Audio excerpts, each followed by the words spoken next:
Well, folks, good afternoon. It's our pleasure to be with you this afternoon. I am Paul, and I'm from Scouts Australia, and I'd like to introduce my good friend. This is Carla.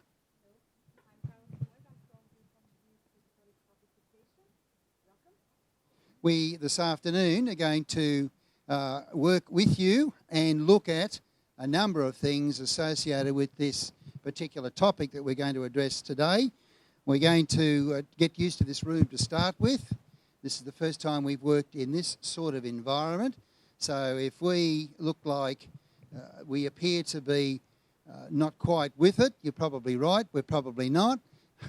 But we'll do our best this afternoon, won't we, Carla? Yeah, for sure. Okay, folks, we are live streaming today as well, which means that we're going to have a number of folk out there in Cyberland joining us in whatever way that they're able to do that. In terms of how you're seated today, you are in groups, and that has been done deliberately because we need you to work and to do a couple of tasks, and those tasks need to be done in groups. And also that means that those outside can actually be a cyber group and can come back with their responses, which our two fine young gentlemen here from Scouts of Hong Kong are going to be working with us as well. So please feel comfortable. If you don't know the people at your table, would you spend 1 minute now just saying hello to the people at your table, please? Introduce yourselves.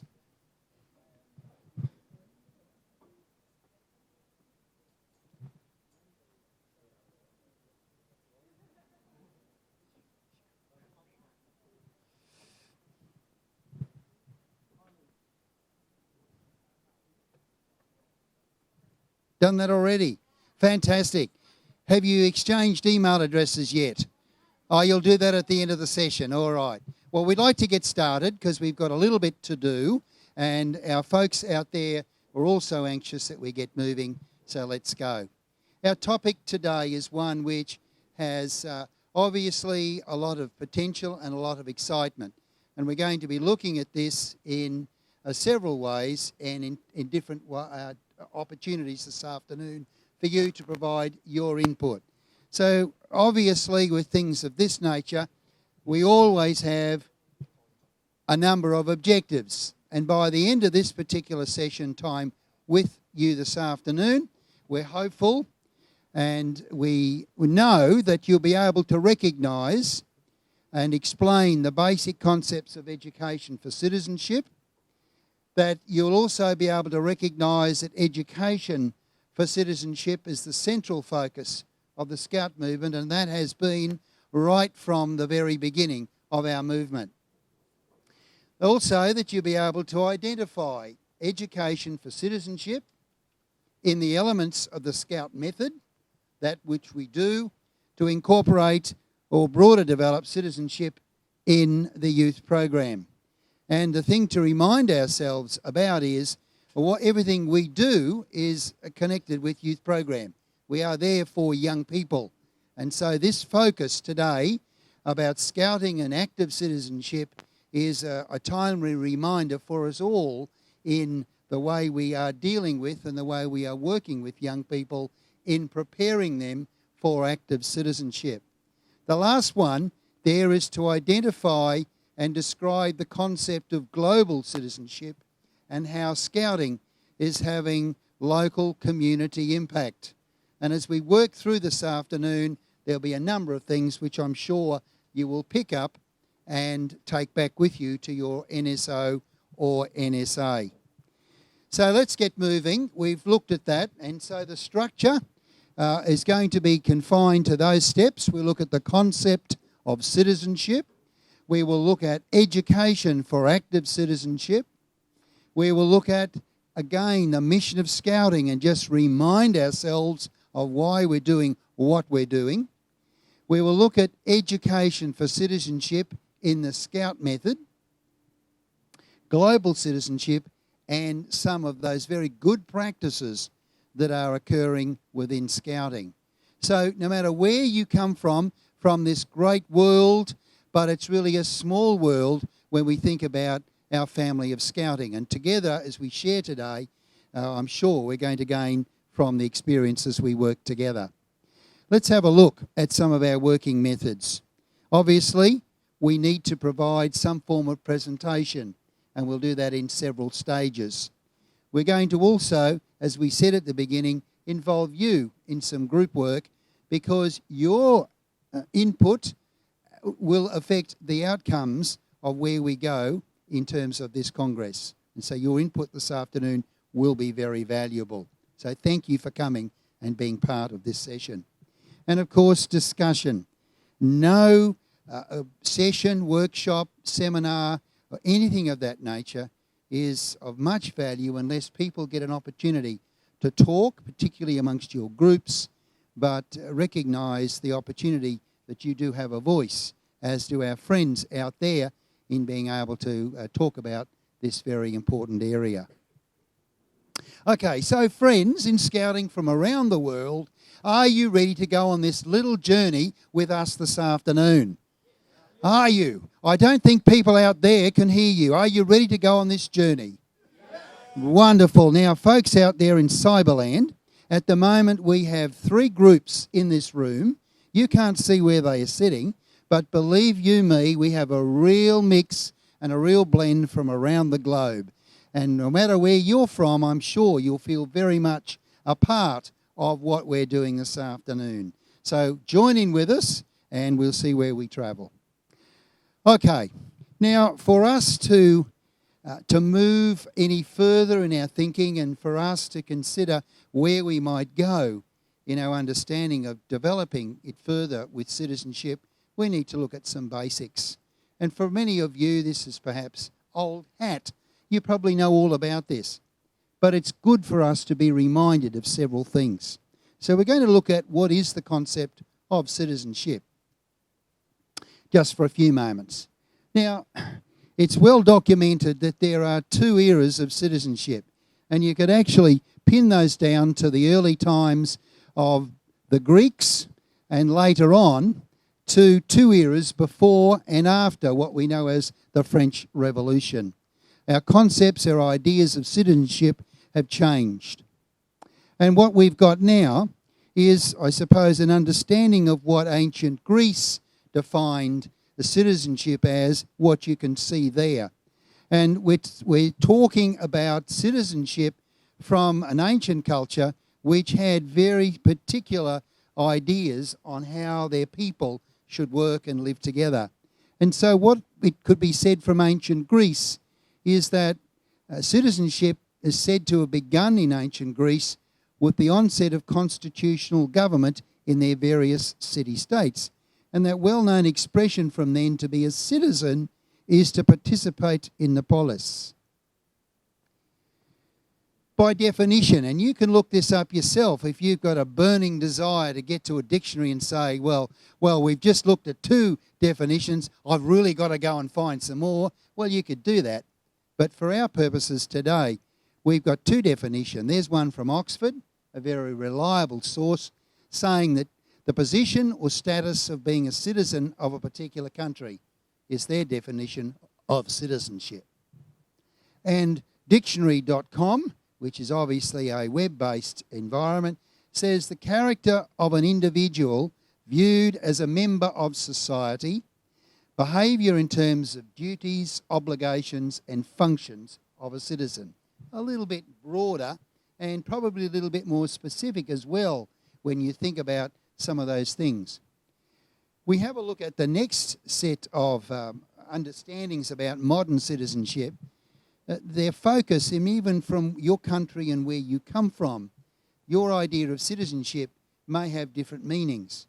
But in terms of modern citizenship definition, these are some of the things that are being said. Parents as citizens is one component, or jus sanguinis, meaning the right of blood. So citizenship is granted based on ancestry or ethnicity and is related to the concept of a nation-state, common in Europe and in civil law societies. Another one is born within a country, jus soli, meaning right of soil. saying that citizenship is granted if a person was born within a territory and is related in common law countries. Now, it goes on to expand our understanding to say, under modern citizenship understanding, here's another way that a person becomes a citizen, and that's marriage to another citizen. In saying that citizenship can be obtained by marrying a citizen, which is termed jure matrimoniae. And the one that's fairly common worldwide is when someone moves to another country, spends a lot of time in that country, and over time, whether they have to pass a test or swear allegiance or renounce citizenship of another country that they've been in, they can become citizens, naturalised in the country that they are staying in. Now, what's interesting about all of this is the term citizenship itself. And if we look at three different concepts that we've got there, and those three can actually be used synonymously at the same time. And so we've got what a citizen is, and that's you or I, his or her status. We're looking at what a citizen can or cannot do, and that's in terms of individual rights and duties. And then the third part, and this is important for us when we consider scouting, is what activities a citizen undertakes. And so they're things like a set of practices that demonstrate your membership of a particular society. I think we're fairly familiar with those sorts of things. And so as we think about our own idea of what citizenship is, what your own personal definition is, or what it is your country defines citizenship as, there have been a number of opportunities for research over the years. And this particular study came out of the United Kingdom last year, 2012. And what it said was that young people between the ages of 14 and 30 were asked what their view was, what was a good citizen in their eyes. Now, what was interesting about this study is that you can see there by the coloured bars, and that in respective age groups from, say, 13 and 14 through to 19, 20, and they did take the study further, is that their understanding of all these particular things, these facets of citizenship, really didn't vary that much across the age levels. That in itself is a point of interest.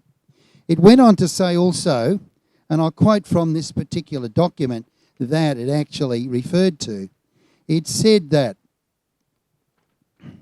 from the ages of 11, 12 to ages 19, 20, the overall view that young people have of a good adult citizen really did not change. Each year of the survey presented a picture of a good adult citizen as someone who obeys the law, participates in community activities, and takes an interest in local and community issues. The emphasis that young people placed on certain aspects of what constitute a good citizen really didn't change. They placed greater importance on participation and interest in their communities as they matured. And that's something for us to think about as we deal with those things when we're talking about our responsibility of working with young people as we look at them developing into good citizens. So think about those ideas as we look at another aspect. Over to Carla.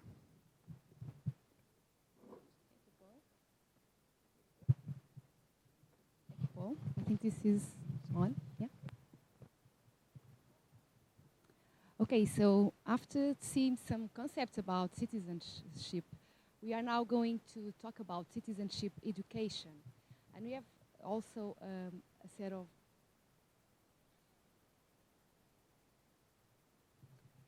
definitions. The first one is from the project Citizenship Education for the 21st Century that is developed by UNESCO. And we can see citizenship education can be defined as the education of children. So they can become clear thinking and enlightened citizens who participate in the decisions concerning society. And we can say that society is in the sense of a nation with a territory and recognized as a state. So this means that citizenship education is based on the distinction between the individual as a subject of ethics and laws, entitled to all rights inherent in the human condition, but at the same time as a citizen entitled to civil and political rights recognized by the national constitution of the country. So we can see here the first interdependence between human rights and citizens' rights. So because human beings are both individual and citizen at the same time, and all of us are equal in rights and dignities to all other human beings also. So continue with the UNESCO project. Citizenship education means not only educating citizens, but also training children from adulthood to citizenship. And educating people in citizenship and human rights through an understanding of the principles and the constitutions. And then we have also the learning to exercise their own judgment, to develop their critical thinking also, and to acquire the sense of community. Without these three main elements, we cannot have a real citizenship education. So this again corresponds both to the education of the individual as a subject of ethics and laws, and at the same time to educate as citizens. So we can see four basic themes for citizenship education. The relation between individuals and societies that are connected with individual and collective freedoms, and this means the rejection of all kinds of discrimination. We then have the relation between citizens and the government, so everything that involves democracy and the organization of the state, and the relation between the citizen and the democratic life of his own country, and at the end, the responsibilities of the individual in the international community also. So after this project of UNESCO that we researched for presenting this outline, things for you, we just find also another study from the European Commission. This was a pan-European study on 33 countries, and they find out 57 good practices on citizenship education. And this is also the kind of what they feel when they start to work with youth, the topic of active citizenship education. So involves empowering individuals, enable them to feel comfortable, so they can make a difference in the community they lived on. So you will see during the workshop, this is pretty much related with the need to empower individuals so they can be real active citizens in the community. And during this study, they found out what people thought they were the thematic priorities in active citizenship education. And we can see that the most voted is the democratic participation that involves voting for elections. But at the same time, we have two social culture issues related with multiculturalism and social cohesion. And at the same time, again, we have the empowerment also very voted as a thematic priority. So not just the concern with the part of democratic participation, but at the same time, the concern with some social issues that are related with tolerance and respect towards all citizens in the country.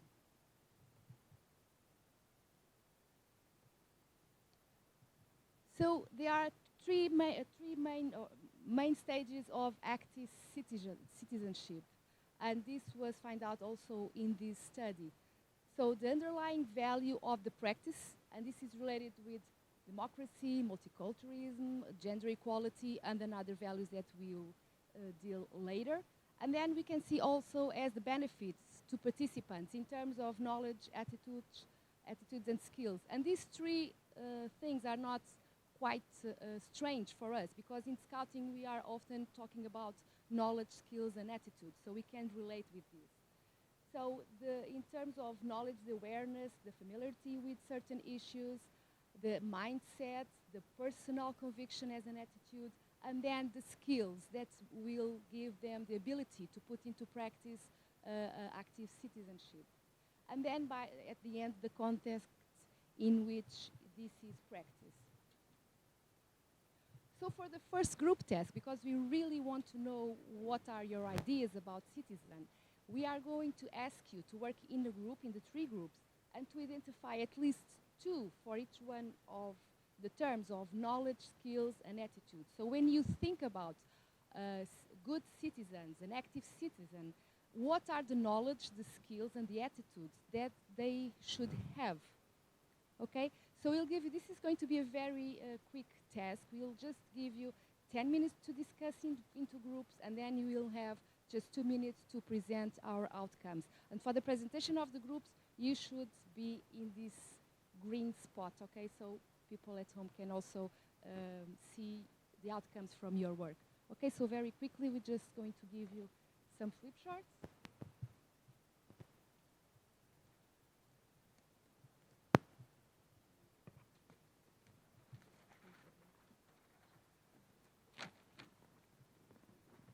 I'll give the markers.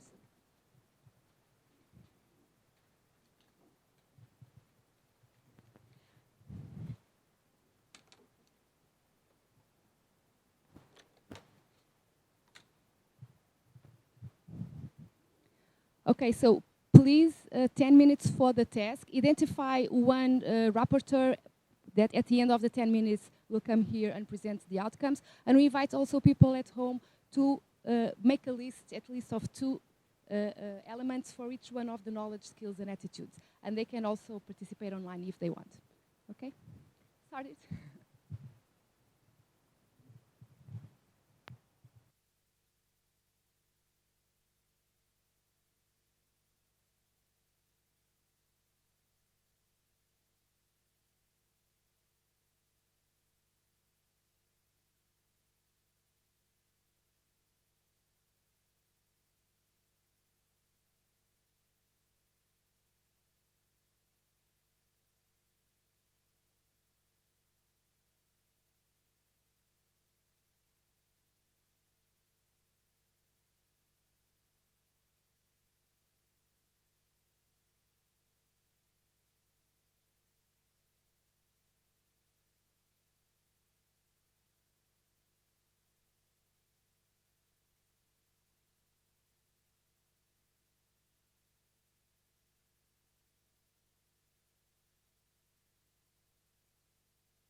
Okay, ready to present? Yes?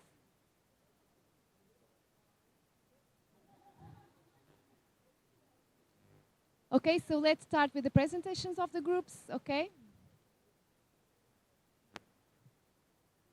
Group number 1, can you start? Okay, you're the rapporteur? Someone can help me probably with the flip charts, okay? Just to the green cross. Okay.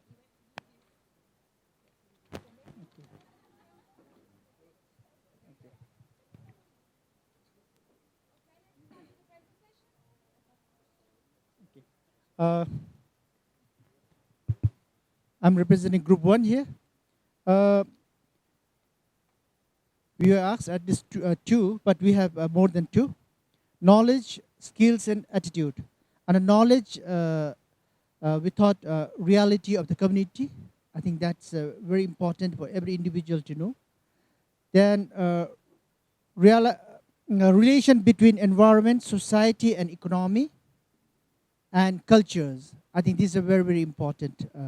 And then under the skills, we said teamwork, conflict resolutions, participation, involving the community. So these are some of the skills that are required. And attitude, leadership, loyalty, patriotism, and sensitivity. So these are some of the attitudes required. Thank you. Thank you. Okay, next group, please.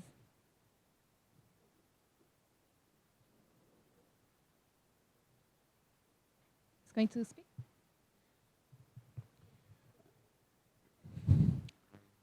At the green spot. Under knowledge, we put knowledge of how society is structured, knowledge of how to participate in society with participating in the decision-making process as one part of that. In a democratic society, that's our voting. And knowing what are your rights and your duties in that society, including knowing the law. Under skills, we put a very broad one, communication skills. Christine Lowe said a lot about that this morning. Listening, understanding, empathizing, and expressing your own thoughts. The ability to learn, how to learn new stuff is a skill. Teamworking is a skill. And the ability to sustain yourself, to actually live in the society. And under attitudes, we have put respect, just generally, across all kinds of differences. Curiosity towards other people, towards society, towards the world we live in. And a sense of belonging, which to us includes the loyalty to where you belong, and to the societies you are a part of. Yeah. Thank you. Okay, last group, please.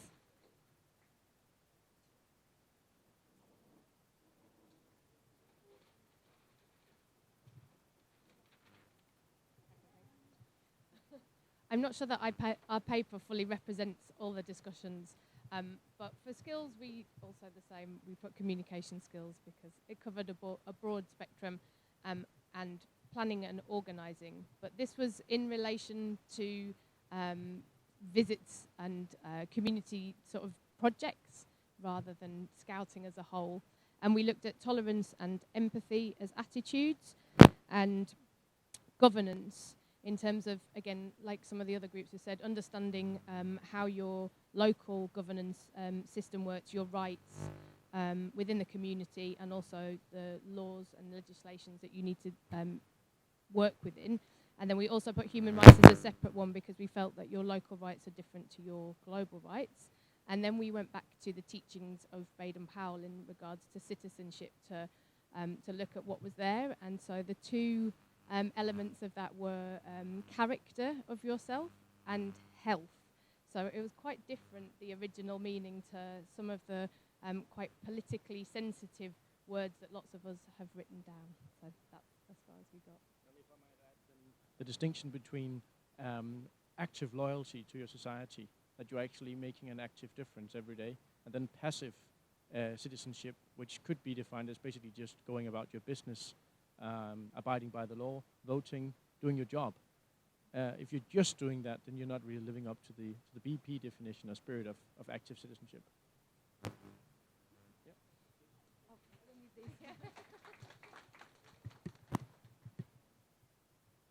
Okay, very good. Thank you for all your inputs. So from this study, they also come up with the values, knowledge, and attitudes and skills that were most developed in the youth that were practice active citizenship. And you can see that you mention some of them, like tolerance and curiosity and awareness of the civil rights and duties and the democracy. So there's a lot of, in terms of the values, the knowledge, the skills and attitudes that can be developed in local communities and also at schools, because this study was about different projects in these two contexts. You can see that most of your answers will complement this, and there are even some topics here that are going to complement your answers.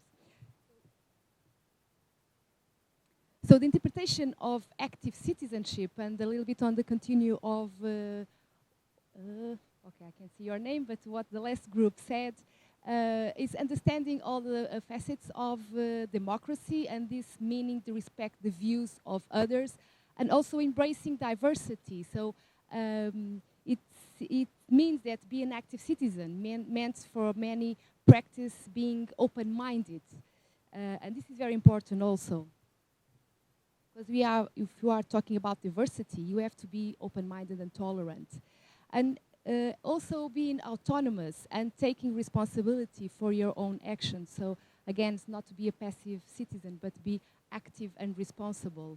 Be able to work with others and can use also to do something for the benefit of the group, of the community. Working together, consensus, decision-making, act with confidence. We were talking about how important was to empower people, the empowerment of people to act and to make changes.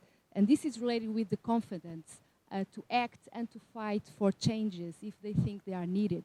And this will improve the quality of life of the community, and people will also be educated to think for themselves and to be ready to challenge opinions. So, in terms of the study, and this slide pretty much resume all that we have been talking here, is that there are three different components of the educational process of citizenship education, and this can be defined as a cognitive, as affective, and as behavioral. So the cognitive is to focus on increasing the basic knowledge, the values, and the key concepts. When we are talking about affective, in the study it was about the people to have interactive learning, to act in role plays in order to change attitudes. And the last, the behavioral, is about active participation. So you can see it's like building blocks of active citizenship education. First of all, you will have the fundamental values that sustain your action, human rights, civil rights, democracy. And then when you go up, you are aware of these values and what they imply. So you have knowledge about these kind of values. And then you go up to a different level, that is the attitude of respect, those values, the tolerance, the non-violent behavior. And the last step of active citizenship is really to engage, to make a commitment or to defend these values and to participate and to make an effort to make some changes in society. So this pretty much resume all of we were talking about in terms of skills, knowledge, and attitudes. And if we keep this in mind, this will be a very strong a tool for us also to work in scouting, because we also are teaching our young people about values, and we are creating awareness of what those values are, and they are common to all scouts. And we want also to develop attitudes towards society. And the last block is to be active. So how are we going to educate our young people in the values, to be aware of that values, to develop attitudes, and at least for the last part, to be active, to really engage and have a commitment in society to create a better world. Okay, so now I'm back to you, Paul.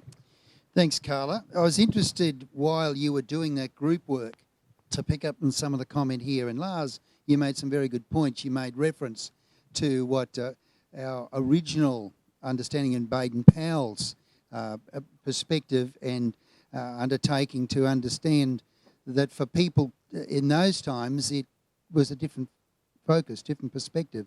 And so we've moved a little. Actually, we've moved a lot. And I wonder where that might take us. But let's think about this for a moment. Let's have a look at this notion of the mission of scouting. Let's just remind ourselves of a few key points here. Now, right at the beginning of scouting, we know that citizenship education has been continually been the aim from those very early days. We know that. And we know that it's well documented in books like Scouting for Boys, Aids to Scoutmastership, which has been made reference to already today, particularly the concept of citizenship education. If we look at Scouting for Boys, look inside the front cover, a couple of pages in, you will see that subtitle, A Handbook for Instruction in Good Citizenship. And, I mean, in real terms, that might have been said so long ago, but today has our focus really shifted. The issue for us to think about is that we are on the cusp of looking at ourselves and our future. And if we take citizenship as the core cornerstone of what we're doing, are we really different to doing what BP asked us to do so long ago? The question in my mind says that maybe we need to ask ourselves, are we living true to Baden-Powell's concept of citizenship? Are we being influenced too much by world opinion about what citizenship should be, and how can we blend and meld those ideas without losing our intent and our direction for young people? And so we know that the aim of scouting is to contribute to the development of young people in achieving their full potential as individuals, here's the key, as responsible citizens, as members of their local, national and international communities. Now we know that. We probably could all recite that chapter and verse without too much difficulty, because it's part of that ethos of what we believe now, of Scouts creating a better world. And so if we think about what happened in Durban in 1999, this mission statement was put together. Notice the key parts in bold. The mission of Scouting is to contribute to the education of young people. We agree that, we understand that, and that's what we do. Through a value system based on the Scout Promise and Law, to help build a better world and where people are self-fulfilled, and here's the bit, to play a constructive role in society. There's the citizenship arrangement coming out again. And we're probably fairly familiar with this model as well. This is the WSEC model related to the 7 components of the Scout method, of which the Promise and Law, if you just take that model, is just like a wheel. And the central focus is the Promise and Law, our fundamentals, the things that we base all our movement upon. And round that, as the spokes of that wheel, we've got those very key points: nature, our symbolic framework, the patrol system, adult support, personal progression, and that very key one which we love to use, learning by doing. Seems to be perhaps better known than any one of those that are there. Now, the Scout method is the way we do all that. We are well aware of that from all the collective years of experience we've got in this room, and from your own level of understanding. The Scout method is how we undertake and work with young people so they can contribute to society. And so what we've got there are some icons or some symbolic representations of those key things. So nature, very obvious. Personal progression, obvious. All of these icons themselves or symbols represent something related to those particular facets of the Scout method. Notice the key one there, promise and law, and our commitment in that way. And so if we think about that as being the cornerstone of all we're doing towards good citizenship, then our Scout method is what we need to be thinking about it just at this point in time. What we'd like you to do now is a group task, and this will take you about 15 minutes because there are a couple of components to it. Now, you're going to be given 2 sheets, and on the top of those sheets you will find that there is one of the icons that we had just shown you right now. And so one of those icons will have the name beside it so that you'll know what it is, and the other one, of course, we equally described. So each group is going to get two charts, and what we'd like you to do is, with all your collective years of experience and understanding, this should be a fairly easy task. But it's one of challenge also, because we need to think where we are at the moment. Are we doing what we need to be doing well in our NSOs to be able to make sure that young people are getting that program through the Scout method that we want them to, and that they are going through a process of development, and that they are going to contribute to society in a constructive way in the future. Now, we may think they are, but are they? And the challenge for us to think about today is, as you look at this task, we want you to identify and list the education for citizenship in the 7 elements of the Scout method. You're only looking at 2 of those elements. Carla and I are going to look at the one that you don't do. So while you're busy, we're going to be busy. That's only fair, isn't it? We can't stand back and say, hurry up, you people. You've only got 2 minutes left. We'll be working on our own over here. So task, 2 sheets each, and they're on their way now. Have a look at the symbol you've got. So in this group over here, for those outside in Cyberland, one group has learning by doing and nature. Another group at the back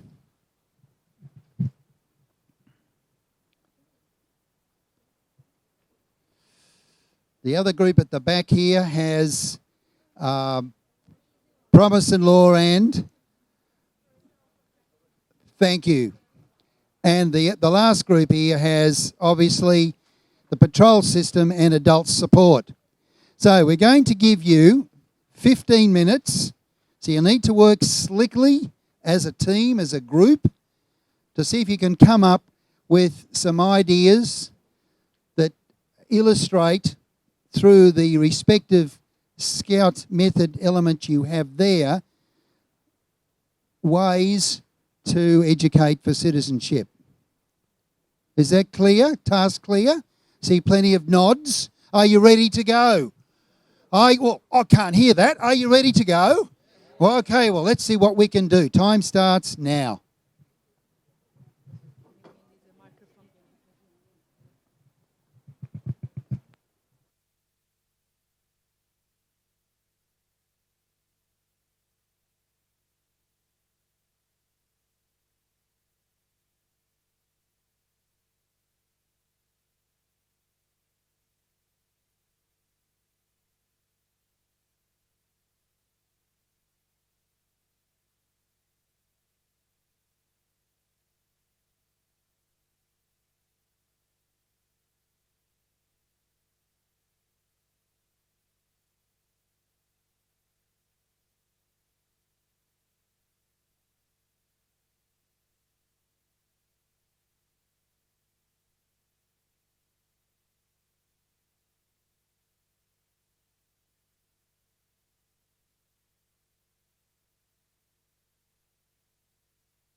Okay, folks, that's a couple of minutes.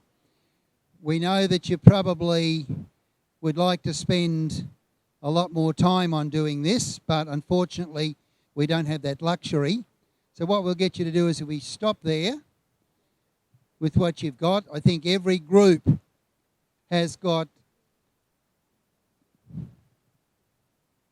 adequate to provide some response. So what we'd like to do is get each group out. We've also, by the way, while you've been busily working, Carla and I were working, and we received a question from online, and it's relative to one of the points we're going to make in just a moment. So we want to respond to that question as well as hear what you've done.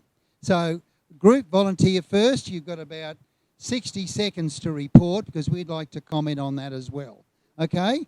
So you need someone to come out here. Here's the green spot here, the green cross. So quickly, let's go. Who's going to be first? This group? Wonderful. Thanks, Lars. Beat you by that much. So you're the professional paper. Well done. Okay. Yeah, you'll need to stay and you'll need the microphone, please. Speaker. Okay. Okay. This is the first one we got that is about the nature, the frame of the framework of scouting, and the first one is sustainable living and conservation. We need to be sustainable. We learn how to sustain in the nature, in the on the earth, in the space. And also the second one is respect for others in international, in nature, to own consumption. Like one of the example stories to save our food. That is one of the examples. And the third one is spiritual understanding. We are part of something bigger, where we go out to the nature. We learn that there is something which give us life, and which I think we will know that thing in the nature. And the fourth thing is the local problems in context of global issues. The nature is different from part to part, and then local issues, and also there are global issues. We will know it when we go out to the nature. And understanding biodiversity. This is obvious, in the mountains in Japan, in here. It's different from each country.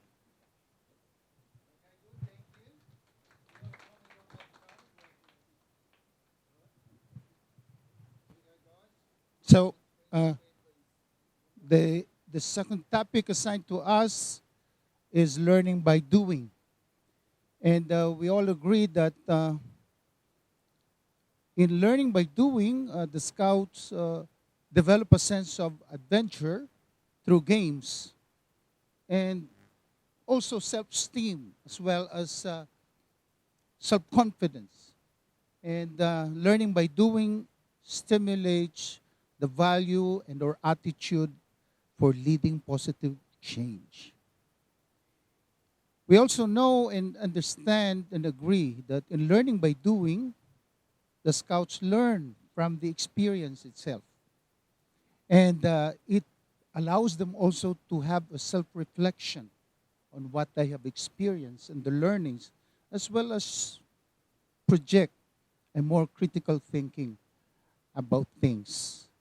And lastly, learning by doing to us are tools for developing planning skills and many other opportunities with which they will be involved.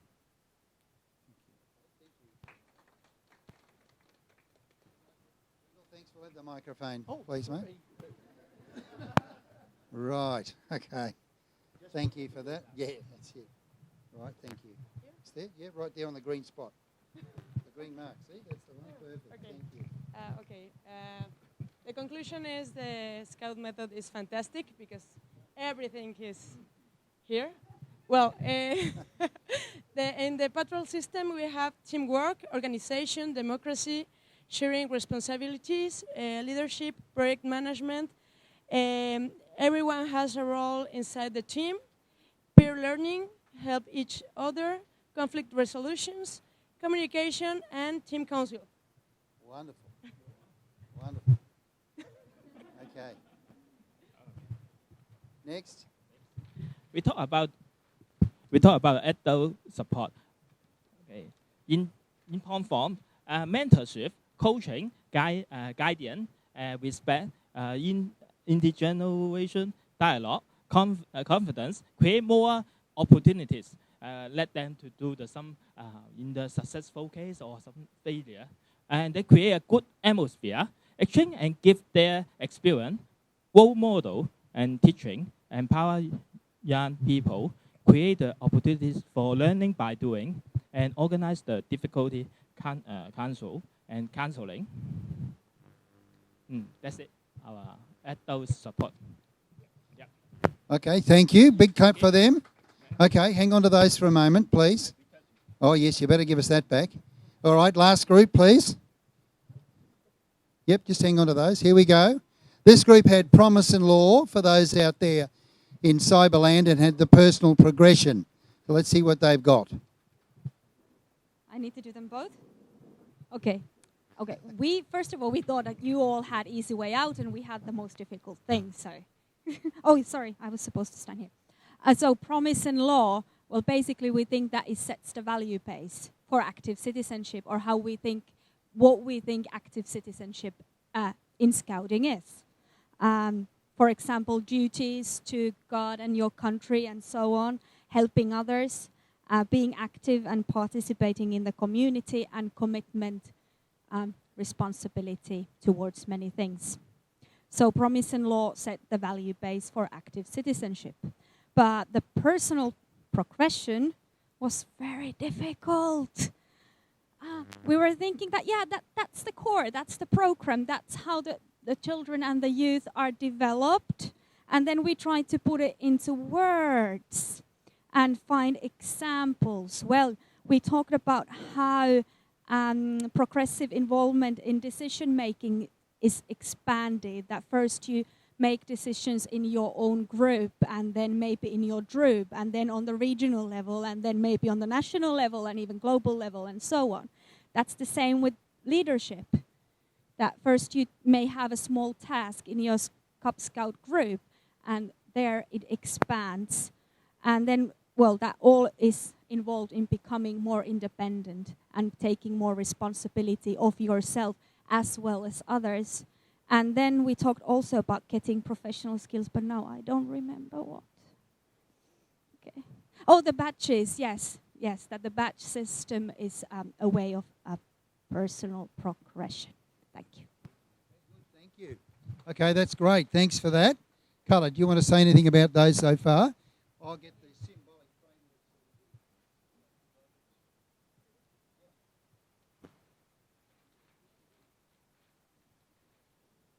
Here's one we prepared earlier. Okay.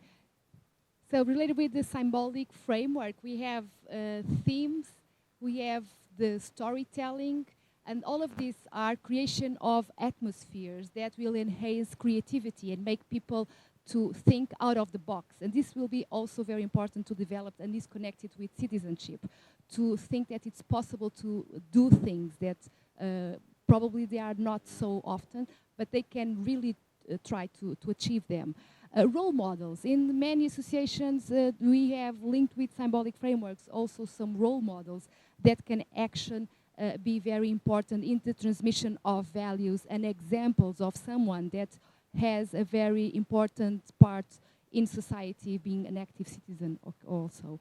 Our uniform and symbols, these are related with our unity. It's a sense of belonging. It gives us a sort of brotherhood. It's a brotherhood of scouting, and it's also very important to unite us and to give the sense of belonging. The common goals, our identity also linked with the symbols. understanding traditions, and be open-minded. So these are all related with the symbolic framework. When we use this in our Scout activities, we are also dealing with citizenship education.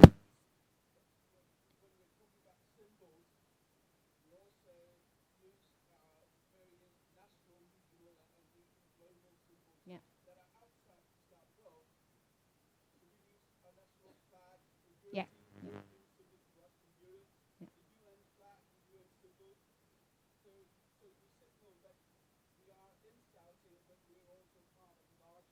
Part of yes, part of brotherhood, yes.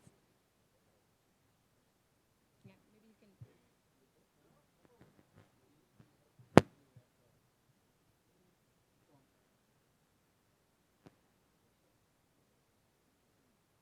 I don't know. The symbol framework is the educational tool because you use for the learn values. It's very important. The other element I think is accessory because when studying the framework symbol, do you understand? No, you understand is the best form you transmit the socially values for children. It's okay. This is also, yeah. All right. In terms of all the things that you have put together this afternoon, you could spend quite a considerable period of time adding to that list because the experience that we've got within the group tells us that you have a pretty good idea of ways to use the Scout method in making sure that we're able to, in our own understanding, look at Scouting, that it does contribute through this method to good citizenship. Now, a question that we received from outside while you were working away there, thanks Carla, said this. I'm just going to step out for a second, and the question said this. Here we go. All right, the question is, what can the NSOs do to make the Scouts understand the importance of becoming a good citizen? What can the NSOs do to make the Scouts understand the importance of becoming a good citizen? And there's a comment at the back, please. Well, the NSOs need to build a good program. The NSOs need to build a good program. That's the key. If NSOs not only looked at program as part of that, but if you look at all the things that you have done this afternoon, you've written down, if we applied the Scout method and all its facets in all the program, and everyone understood that as being a tool that is useful, a lot of those things would happen. Don't you agree? Now, our friend online, we don't know who you are, but if the question that you've asked, if you don't feel has been answered adequately, please come back. We would like to get your feedback, as is anyone else who is out there in that respect. Now, think about that Scout method and think about those areas and elements that you've looked at and the ideas that you've come up with in terms of effective education for citizenship. As we think about this last aspect, and that's to do with global citizenship. Carla. Oh, yes, I nearly forgot this little bit. The pragmatic dimension of activity. That's the practical component. Practicing citizenship is about taking action of some kind. Now, even if we think that as a Scout leader, week by week we might work with patrol leaders or our other leaders, and we're working towards putting a good program together that young people are learning by doing, they're out in nature, they're working the patrol system, etc., etc. All those things are a part of that process of taking positive action. There are other things that they could be doing, of course, as well. And we considered things like when groups are outdoors somewhere and they see someone needs assistance, there's that practical component of being able to respond to situations. And if we think about this idea of practical citizenship, it's a matter of gaining that experience. And if we give scouts, big S scouts, no matter what age, those opportunities to experience that practical elements of the method, but all linked to practical scouting, then, and we're doing what we need to do, they'll start to get, in their own way, as they grow and develop, a good understanding so they can contribute to society of the future as responsible, active citizens. So let's think about that too as we look at the last bit.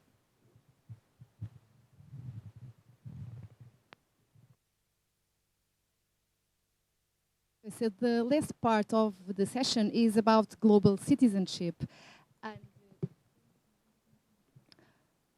this is also from a project as the Global Citizenship Initiative.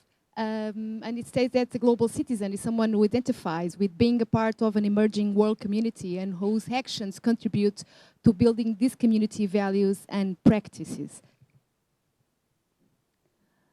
So we can say that Scouting as a world movement is consolidated by the combination of national loyalty, but also a clear sense of global belonging.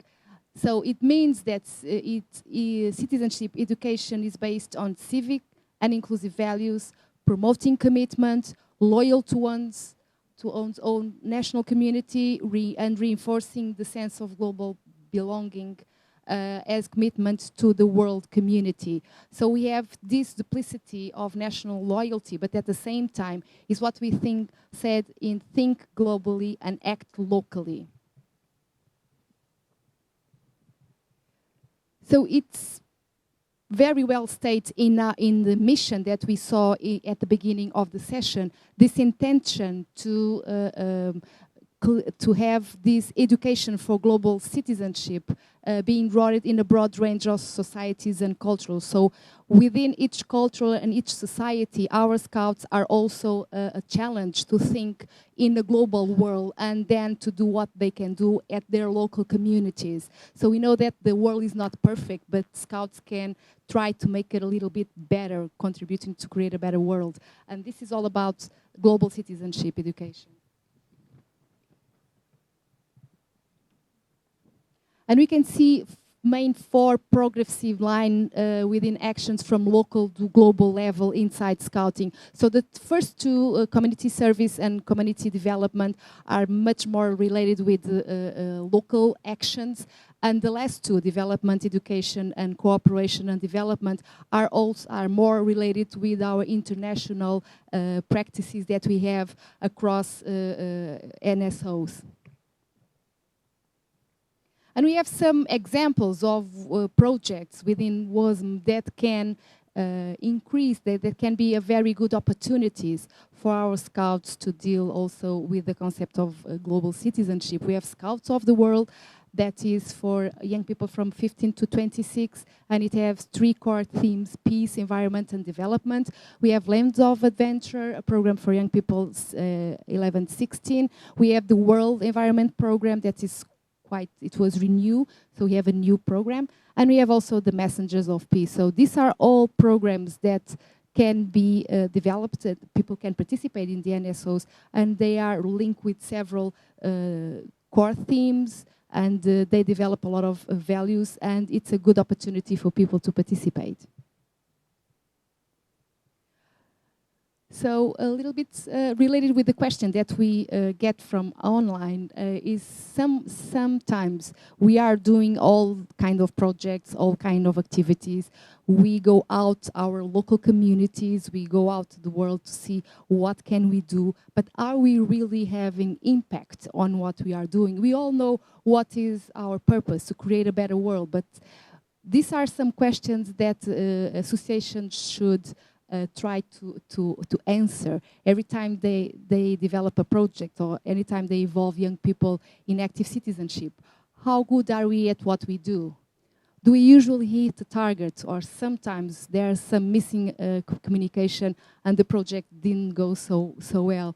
Do we really help create a better world? is there more to scouting than having fun? Of course that we want our young people to have fun, but we are a non-formal educational movement. So this has to be taken into account when we are developing activities and projects, so the educational approach in scouting. And why do we bother? So why don't we stay in our corner, like saying passive, active, passive citizen? Because it's our duty also to be active and to try to create a better world. So these are questions that you can take back to your association and to reflect on them and to think if you are really educating our young people to be active citizens.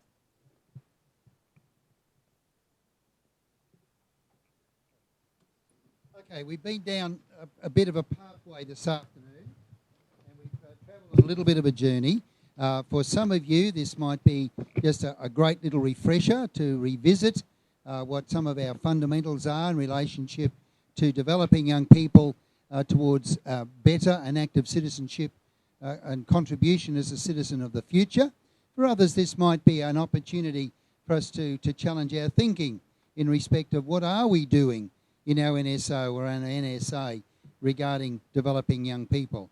Are the programs and the methods we're using, are they appropriate? Are they doing what the BP intended us to do? And are they following the method, Scout method, that we thought about this afternoon? And so, in concluding, there are some key points that you can pick up quite easily, and you can read those for yourself. And I'll just pick on one or two of them particularly. And that active citizenship is a central focus of Scouting since the beginning. We know that. We've explored it again this afternoon. And that point there that says the Scout method is the key element for education for citizenship. And for our person that was asking that question online, think about the Scout method and all its facets and components and program and these contributions that have been done, and think about that in terms of what could be done and what can be done in an effort to get young people towards thinking about better and active citizenship. Done, thank you. And so creating a better world means to think globally and act locally.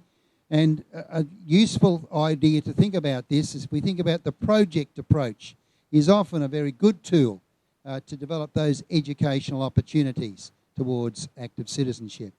And through these experiences, the ones that you provide, in those week-by-week programs or those bigger picture programs all help towards developing young people towards future citizenship. So we would like to say thank you this afternoon. There are a number of things we would like you to do before you go, and that is if you complete a small evaluation form before you go, it'll take you the sum of about 5.5 seconds to complete. We'll give you a little gift as you leave the room. So, no evaluation, no gift. Is that a fair deal? All right. Could we say, Carla and I say thank you to each of you for your contribution and your input this afternoon, and thank you to the people that have been out there. Thank you. Yep, I'll grab those. Thanks.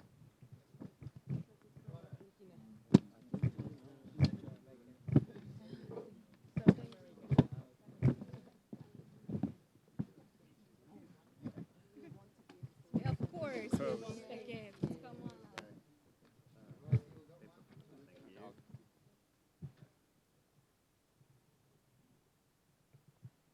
Okay, so I will start to give the gift to our OLC so you can see it. Yeah. Thank you very much for all your work during the session. Okay.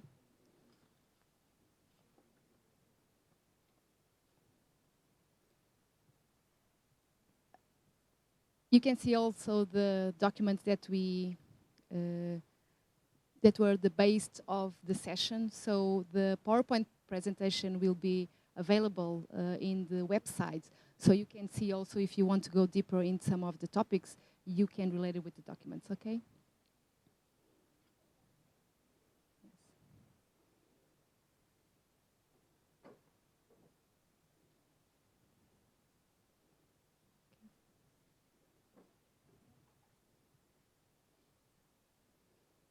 Oops.